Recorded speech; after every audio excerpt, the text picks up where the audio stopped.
Sabe, queridos, tem um momento em que você tem que olhar bem nos olhos da pessoa. Eu fazia isso sempre com o Marcelo.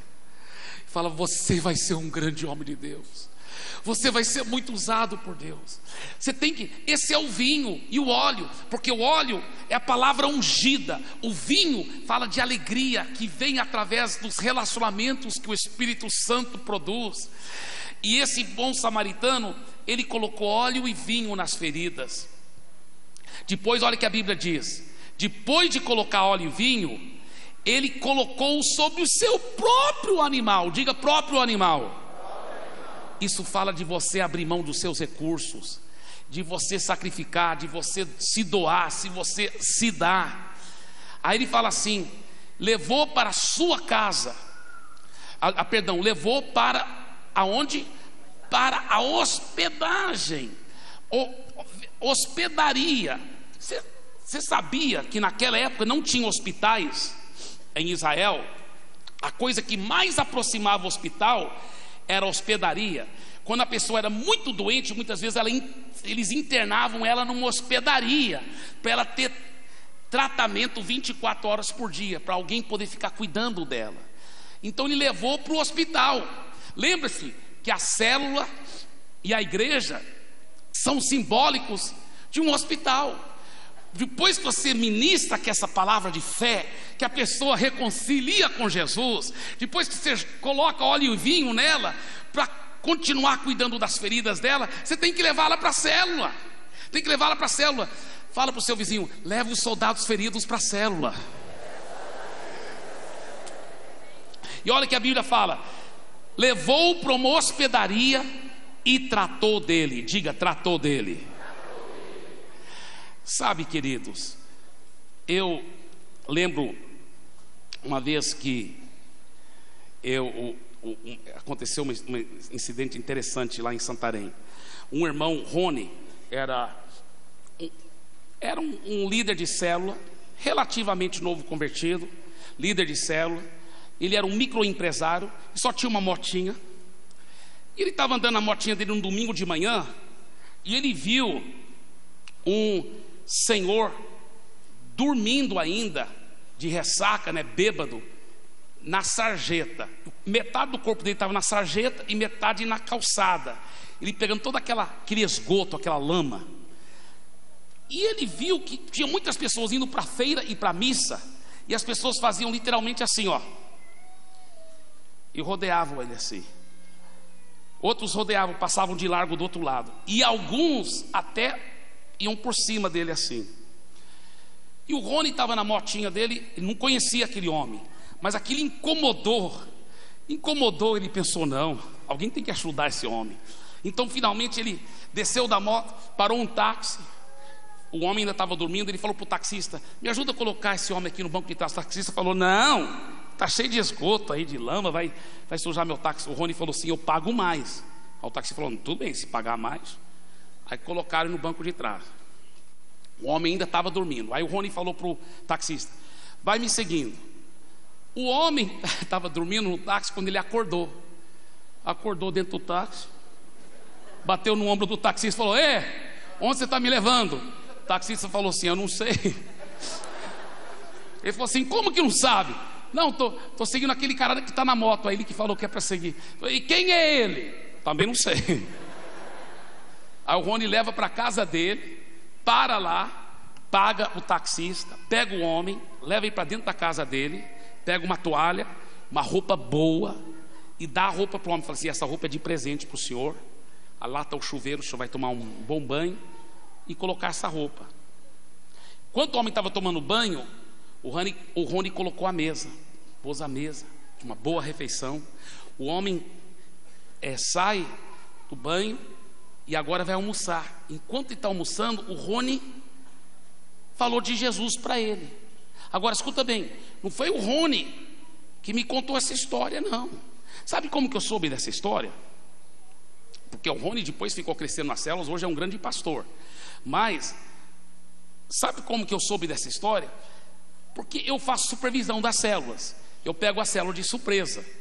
Então, quando era só poucas células, todo mundo sabia que o pastor estaria passando lá, supervisionando. Agora que tem muitas células, não dá para eu visitar todos, mas meus copastores, meus supervisores, nós visitamos todos. Mas eu pessoalmente não dá para visitar todos. Então eu pego a folha, eu mesmo decido. Vou visitar essa. Eu mesmo decido, porque eu pego de surpresa mesmo. A célula não sabe quando eu vou lá. Uma vez tem uma senhora que eu cheguei lá, quando ela viu o pastor na minha casa, ela desmaiou. Mas porque eu gosto de visitar células, eu pego de surpresa. E eu tinha falado, vamos visitar. Eu peguei a folha e falei, vamos visitar esse endereço aqui. Fomos lá, casa bonita. Aí o supervisor que estava me levando para aquele endereço, ele falou, pastor, o líder dessa célula é o próprio anfitrião também. Ele é o dono da casa. E ele que lidera a célula. Eu falei, que joia. A reunião da célula começou. Eu fiquei impressionado. Era uma célula bem heterogênea. Tinha muitos adultos, mas tinha os filhos dele também. E ele e a esposa e as crianças todas adorando ao Senhor. Eles tinham um CD player com músicas de adoração. E era um louvor tão ungido, uma adoração tão ungida. E muita gente na célula. E eu vi aquela família toda unida adorando a Deus. Quando terminou o louvor, eu fiz uma coisa que nem sempre eu faço. Mas eu falei, me perdoe, mas eu preciso interromper. Eu quero ouvir seu testemunho. O senhor é o líder da célula aqui, o dono dessa casa, dono dessa o pai dessa família tão bonita. Quero ouvir seu testemunho. Como foi a sua conversão? Aí ele me contou o testemunho dele. Ele que era aquele homem na sarjeta. Ele que era aquele homem na sarjeta. Glória a Deus.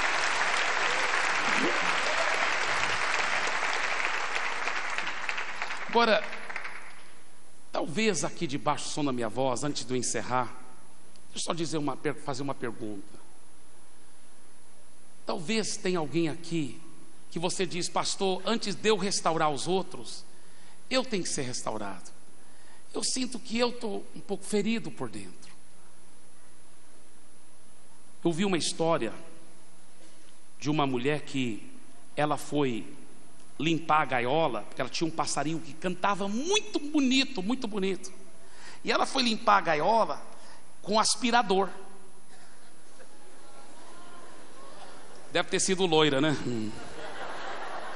Mas você já pode imaginar o que aconteceu naqueles aspiradores grandes americanos. Ela foi limpar a gaiola, chupou o passarinho. Ela, meu Deus, ela desligou o aspirador e foi procurar no lixo o aspirador. O passarinho ainda estava vivo. O passarinho ainda estava vivo, mas tudo arrebentado, né? Sujo. Ela lavou, tirou a sujeira do passarinho, cuidadosamente secou o passarinho, ficou esperando. Passou alguns dias. A amiga dela que estava no telefone perguntou, e aí o passarinho sobreviveu? Ela falou, sobreviveu. Ele está bem, não morreu não. Ela falou, aí a amiga dela falou, mas por que você está respondendo desse jeito? Ela falou, sabe por quê? Ele cantava tão bonito, mas ele nunca mais cantou. Ele nunca mais cantou. Sabe, às vezes não é que a pessoa talvez desviou-se, mas ela era tão usada por Deus, ela era tão abençoada, tão ungida, mas talvez ela passou por uma experiência traumática que sugou, sabe, como aquele aspirador, a vida de dentro dela, a esperança, os sonhos, e tirou a música de dentro dela. Sabe, alguém disse, pastor, para mim o trauma foi problema na família. Estou com uma situação, aquela pessoa ou eu mesmo, parece que eu não consigo vencer aquele pecado. Pau que nasce torto, até as cinzas estão tortas, pastor. Não é verdade? Pau que nasce torto não morre torto se passar pelas mãos do carpinteiro Jesus. Aleluia.